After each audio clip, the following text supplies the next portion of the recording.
Ce n'est pas un jour ordinaire dans la capitale provinciale de l'Ogooué-Maritime. Le chef de l'État foule à nouveau le sol de l'île Mondji.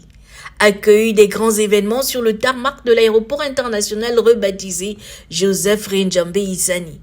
Ce changement de dénomination découle des décisions du Conseil de ministres du 20 février dernier, officialisées en ce jour 18 mars 2025. Cette rebaptisation vise à honorer la mémoire de Joseph Rinjambé Issani, figure emblématique de l'histoire politique de notre pays, natif d'Omboué dans le département des Timboué.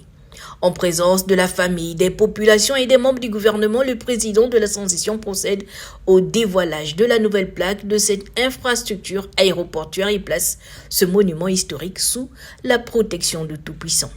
Dieu qui n'est jamais loin de nous et qui garde sous ta protection paternelle ceux qui se confient en toi, nous te prions que ta grâce précède ceux qui passeront par cet aéroport, Joseph Rinjambé Issani.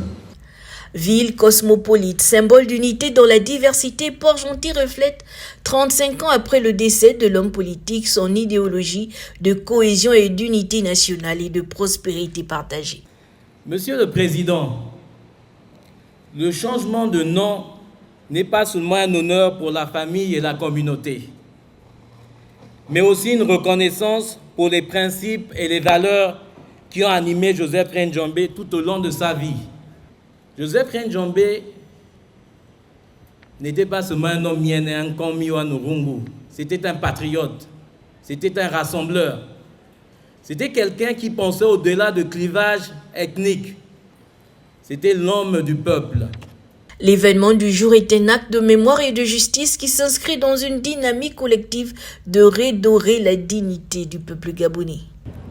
En donnant à l'aéroport international de Port-Gentil le nom de Joseph Rinjambé Issani, nous honorons non seulement la mémoire d'un illustre fils de cette province, mais nous posons également un acte fondateur pour le Gabon nouveau que nous bâtissons. Pour le Gabon tout entier, il symbolisait le courage et la conviction que notre pays méritait mieux. Né en 1939, Joseph Rinjambé Issani, martyr de la démocratie, est l'emblème de la justice et du progrès. Cette cérémonie s'inscrit également dans la vision globale de modernisation des infrastructures aéroportuaires, une nouvelle vision impulsée par le CETERI qui vise à réhabiliter le secteur de l'aviation civile avec des structures aux normes internationales et des professionnels en la matière.